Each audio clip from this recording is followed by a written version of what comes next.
Hey, Max. Hey, Mike.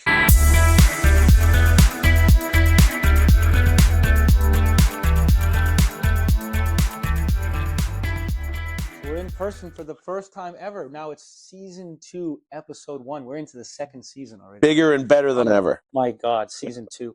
So this is technically the ninth time we've done this. So we should be better at it than ever. We should. We should. Yeah, I I'll doubt. leave it to you guys to determine whether we're actually getting any better or it's probably getting worse. Listen, viewership is up. I think the same person's now watched the thing 4,000 times. So if you wrote that little bot, it's watching our podcast over and over. Exactly. So this one is about employee happiness. Great. Something's really important. Yeah, a sense of purpose, a sense of what it is to have a why, which we talked about in the other podcast with Jessica and Culture Partners. And then it's a little bit about kind of fulfillment in the job. So this ought to be fun because you know us, we're really fulfilled in both our jobs. I'll just throw a stat out just because we'll start off. We're data people, so we like stats. And I have papers which have stats on them, so I have to read them. The global workforce happiness reached 74%. Global around the world, according to the World Happiness Foundation, a Gallup poll, 74% in 2025. That's amazing. What do you think the U.S. was at? I guess, unfortunately, a little less. Yeah, it was like 30 to 40%. Yeah, 38 on pandemic levels, but pretty unique difference, right? 75%. Yeah. We I guess, do we see that when we travel the world? I think sometimes. I think, when we go to different sites around the world and meet with our people and hear about what's going on in their lives, I think we see some differences, a lot of similarities, whether you're in Tulsa or you're in Cairo or you're in Manila or Davao or, Honduras. People's problems can be very similar. People's happiness can be very similar. But, I think, one of the things that I know that you and I are both really proud of is, we try hard to get the Great Place to Work certification in as many countries around the world we have it. Um, one of the only places, unfortunately, we don't have it is North America, in the United States and Canada. But it's something we're striving to achieve if that's something we can deliver in 2026. So what do you think a difference between a goal is and a purpose? Like this whole thing would be about happiness. So a lot of it's tied to sort of the concept of people who are happy have a purpose in life. Yeah. And then they have goals. So what's your thoughts between, a purpose and a goal? Well, I think in my mind, the way I think about it is that a goal is something to be achieved and accomplished. A purpose is something that kind of is ever living or everlasting or evergreen, or if you want to think of it that way. So you could accomplish goals in the sake of achieving a purpose. And so those things are kind of, that's how I kind of differentiate the two. What about yourself? Max likes to say I'm a simple-minded man. I think a purpose is sort of more of a personal-oriented way of approaching life. And a goal might be, achievement or something you strive out to do. It could be work-oriented, people-oriented, personal-oriented. But I think you have a purpose in life. Well, let me ask you this. In the case of purpose, you're now a co-CEO of a multi-billion-dollar global company. Do you think your purpose changed when that happened? Or do you think you still have the same kind of purpose? I don't think my purpose has changed. I think, I hold and I know you do as well. We like to joke and laugh and all that because it makes our days fun. We take this job very seriously, and because there's a lot of people around the world that are dependent on our thoughts and decisions and the like. But I think my purpose or my ambition on what to do has not changed. Or my why, right? I think one of the things we're going to talk about today is finding your why. Like why, what is the thing that drives you, motivates you, gets you up every day, regardless of the good days when we're CEOs of a multi-billion-dollar company or the bad days when we're CEOs of a multi-billion-dollar company. I don't think it has changed it for me, but what about yourself?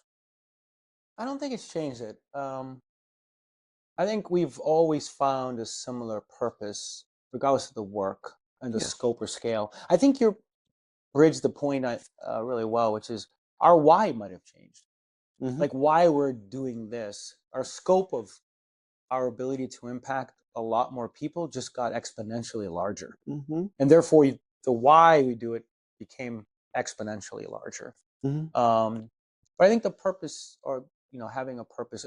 We always get this question: do you think there's a difference between having a purpose at this level as an employee or this CEO level as an employee? The answer is no. I think the purpose is sort of central and rooted to you personally, Yeah. and you don't vary from that. But I think the why, this view has a why that's this big, and then this one is that big, and so It's a wider aperture. yeah, Your why is wider. yeah, why? Why am I doing this?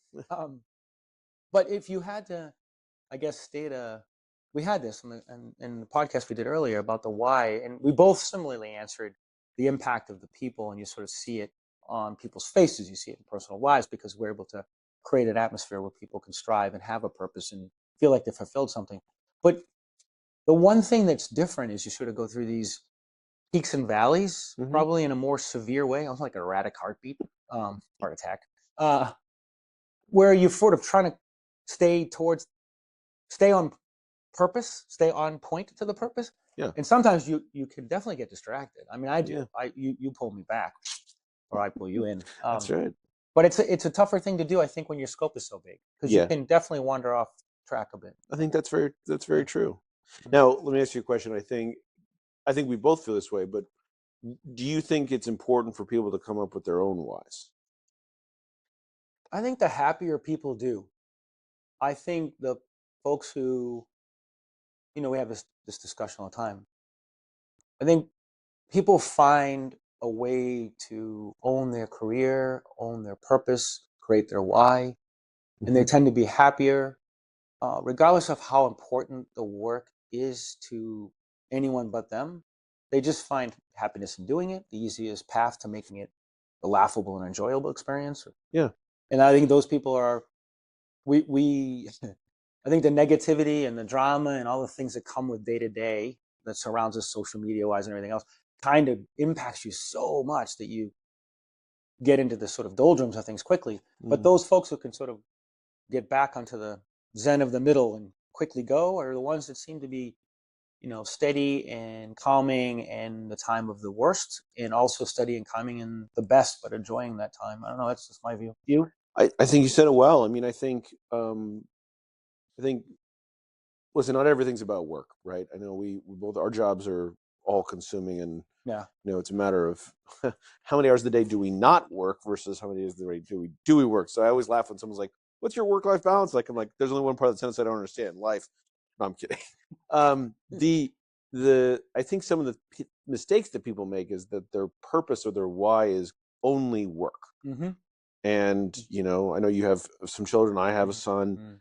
Mm-hmm. My family means a tremendous amount to me. My friends, Mm-hmm. our animals, and all those things are separate and distinct from work, Mm-hmm. right?